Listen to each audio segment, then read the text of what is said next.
name's Alicia Hylton Daniel. I'm an interior designer and a licensed general contractor. I became a designer after experiencing a house fire in a builder-grade house that we bought back in 2002 that wasn't built very well. I felt very ignorant, and ironically, this house fire kind of changed things, and it got me kind of thinking, what could I do that had to do with construction, had to do with art, and had to do with architecture without committing maybe 7 years of school. So becoming an interior designer felt like the right path, and so that's what I did. I went to school to become an interior designer and landed a job with a commercial firm after graduating. Within 5 years, probably more like 7 years, I became a general contractor. And I became a licensed general contractor because my husband and I had bought a house about a block away from our house, and we wanted to renovate the house and use it as an investment property. He looked at me and said, "You should just do it. You should just become a general contractor, and then this way you can design and build what you want to build." And so I did, and became a general contractor. Designed and built my first modern spec house, which was nominated for the George Matsumoto Prize and landed me on the North Carolina Modernist House website as a modern designer.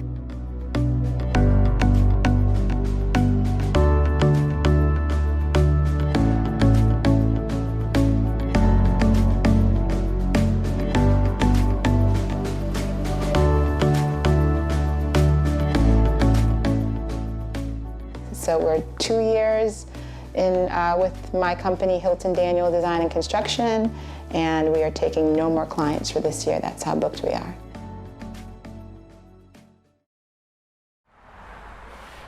This is a 740 square foot, 1-story Mediterranean bungalow is what I call it. It's very pink on the outside and stucco exterior. My husband and I decided, my partner in crime, that we're just gonna renovate it, kind of do a nice rehab of it, and then rent it. So we've pretty much brought it down to the studs. The house right now, as it stands, we've created 2 bedrooms and 1 full bath.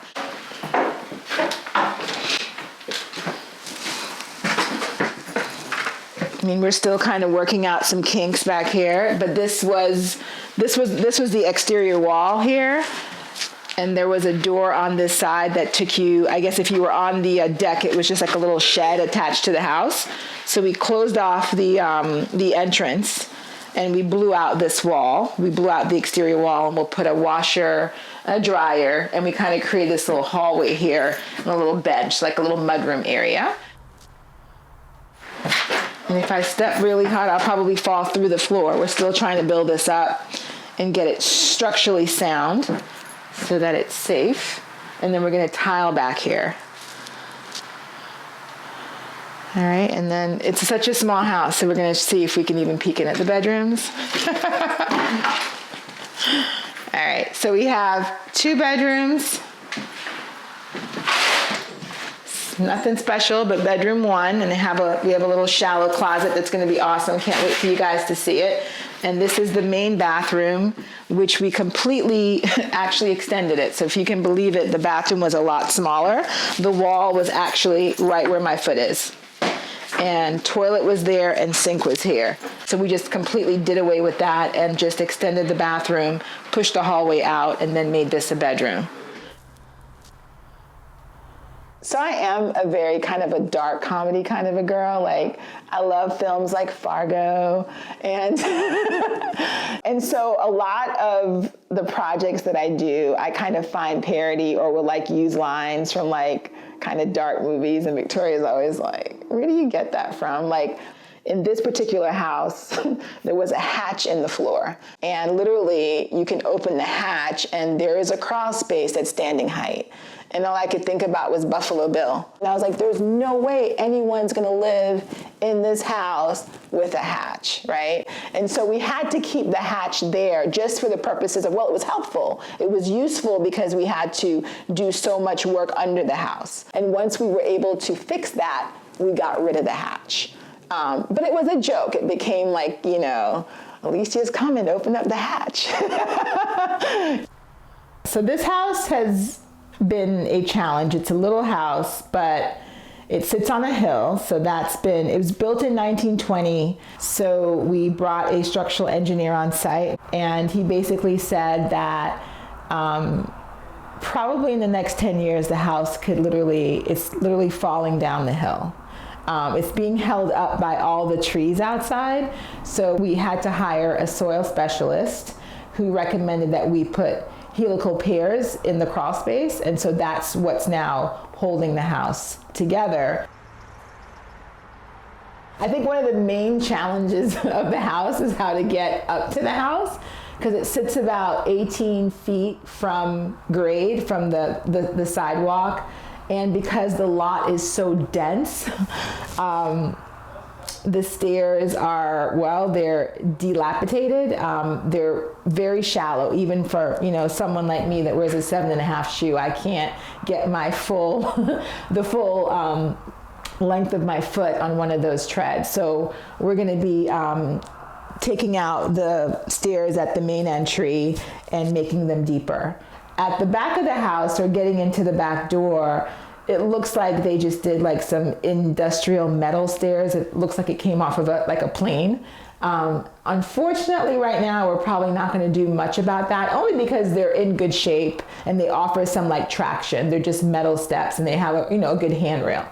But we are going to do some curb appeal to the front of the house and make it a lot, more inviting. We're also going to paint it. We do not want this kind of a Pepto-Bismol pink house. So I'm working on paint colors right now. I'm probably just going to do something very simple and soothing, like a creamy off-white by Sherwin-Williams with like a navy blue door or something like that. So we're just going to do a really nice rehab of the house and just make it a rental and investment property, or a place for me to escape.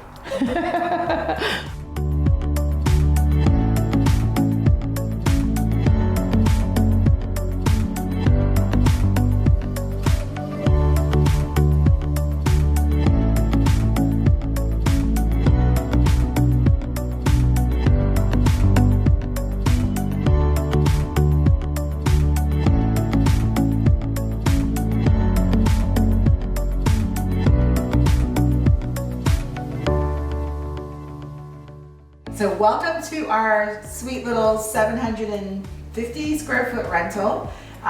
This house was built in 1920. We bought it 3 years ago and had no clue what to do with it because it was just so small. I thought that we would tear it down and build some big house and flip it, but we just loved it so much that we decided that we were just going to save it, do a nice rehab of it, and rent it out. So we're standing in the living room right now. And one of the things that we did is that we refurbished this existing fireplace. It was covered with probably 8 or 10 layers of paint. There was sheetrock and some plaster, but the plaster was only came up so far and it was in pretty bad shape. It actually covered it up. So we just went ahead and basically bared it back and exposed the actual brick. And I love to see kind of old plaster still on the brick.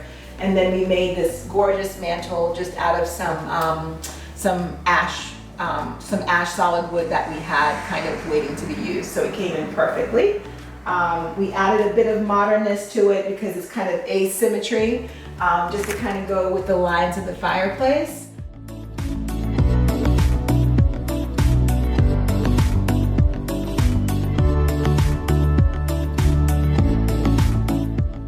One of the fun things that we did here is I kind of call this house the leftovers from other projects that we've worked for. So we repurposed a lot of the finishes in this house. So if you look at the floors, they go from red oak, there's some white oak, and there's some hickory. And some of the planks are, standard 2 1/4, but then your hickory planks are about 5 inches.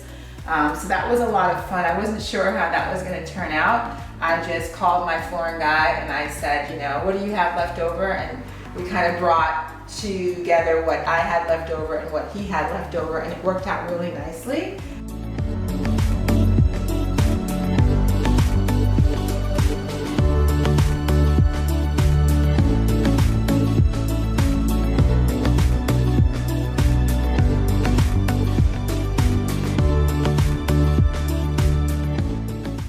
so we're gonna go check out the 2 bedrooms in the bathroom.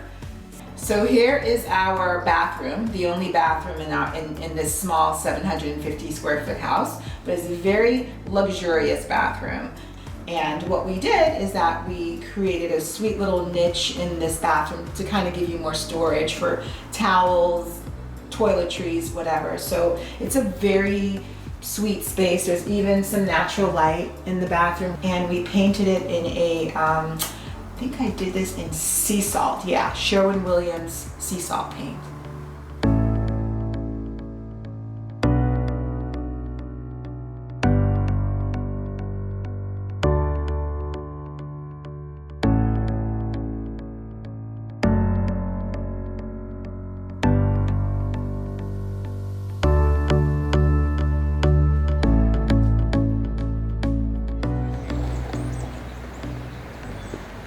This project was a small addition and a rehab of the interior. Our client Laura has 3 teenagers. She's a single mom, so we were super excited to help her out and kind of come up with a design that's in budget. Project manager. I did it all. And he'll be getting scolded. If it's good as me. Let's go. So we'll see all the mistakes he made.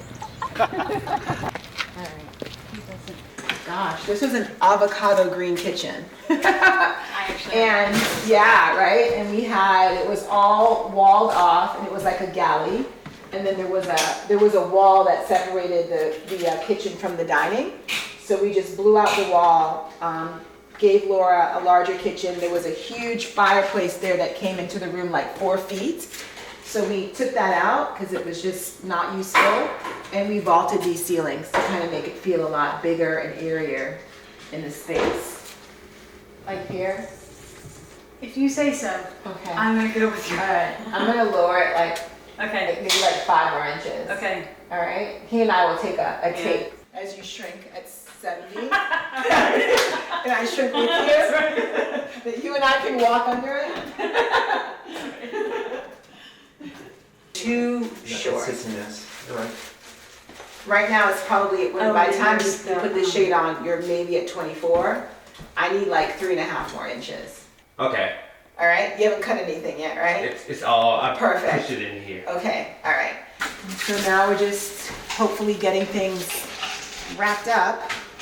So I'll be in here very often until things get finished. Kind of, chasing Roger with the whip.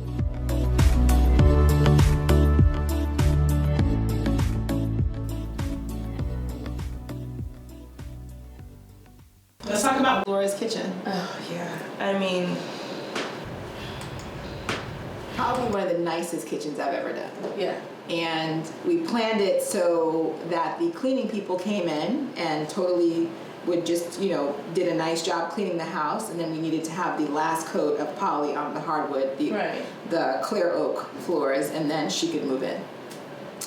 And luckily we planned it so that we could go and see everything, see the last coat of poly before she saw it. Right. And so we get there and we notice that there's just a perfect line on the bottom of all of the cabinet faces, the doors and the drawers. There's just this like perfect white line because the sanders, the floor guys, took their buffer and went right up to the toe kicks, not realizing that they were literally skimming, scratching, scribing all of the door fronts. So we're talking like what, $9,000 worth of door fronts. So I always feel like Al Pacino in The Godfather 3. I can never get out. Every time I try to get out, they pull me right back in. They make a stupid mistake. And I always say if there were more women in construction, these mistakes would not happen. You're finished, but you can never be completely finished. Yeah. Because you just always have to micromanage, because everything that can go wrong, unfortunately, usually does.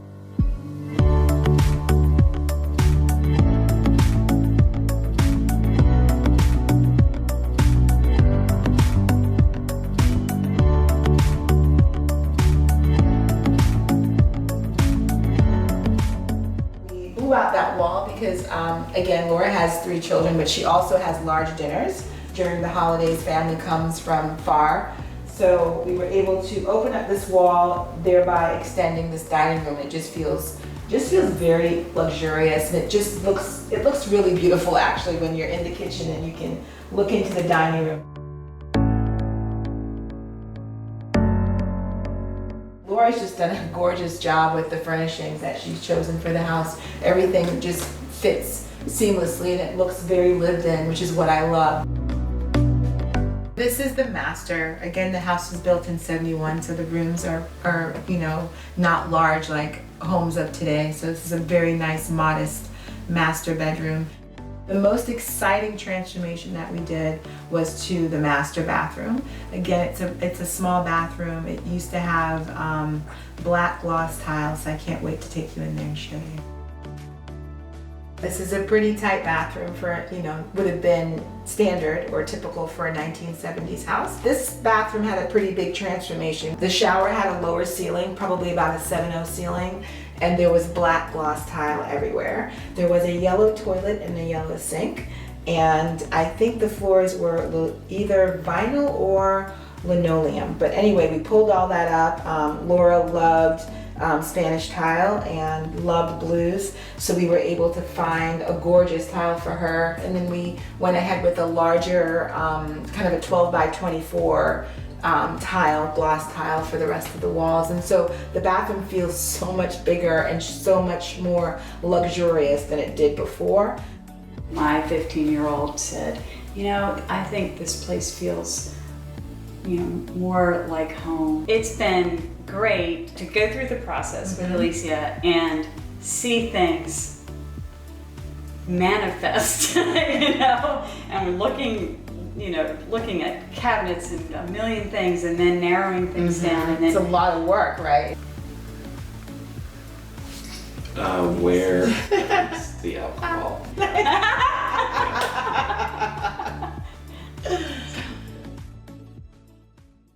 So the biggest challenges that I face is that, just the shock when I show up, because I'm a woman and I'm a Black woman, and there are just not many of us in this, in this business, in this line of work, which is unfortunate, but the reality of it. It's a lot of pressure as a Black woman, or as, one of very few to be in this industry.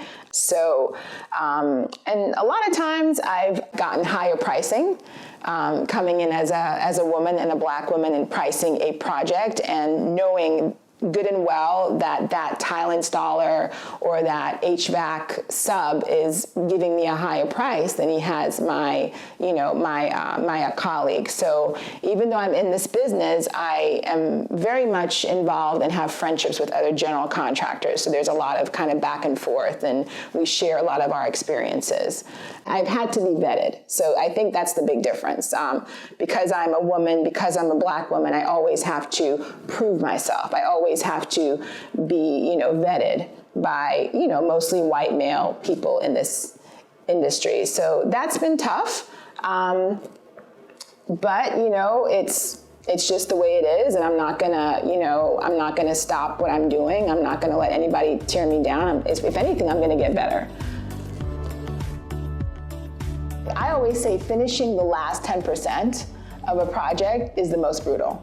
Like getting to the finish line, everyone kind of settles for third base. Like, you're playing baseball, we're on third base. Like we got to make the home run. We got to get to the home run, and it doesn't have to be exciting, but we just got to get there. There's lots of things that could drive you crazy because it is construction. And I mean, I have heard horror stories, but you just, this is what I love, and I try to be very diligent. I am that person that wakes up at 2 or 3 in the morning, like out of my sleep, like with that thought, or sends myself an email at 2 or 3 in the morning, just like, okay, make sure you check this when you get up, or check that. Just so, one, I can have a restful night, but two, that's just the kind of person I am. And I think in this line of work, that's probably the kind of person that most general contractors are. I'm a designer that became a general contractor, so I love the design process a lot. I love problem solving, spatial layout, figuring out solutions, but I love even the decorating side of design, just kind of doing things outside of the box. And I actually love learning more about the building components and going on site and watching a steel beam being erected and put in place and being strapped. I love the idea of first experiencing when we're all done with plumbing and we can turn on, the faucets, when the hardwood floors get installed, or when the client shows up and kind of sees, all the bones of the building and then comes back 4 months later and it's all closed up. So there's so much of it that I love. So with the bad, there's a lot of greatness to it.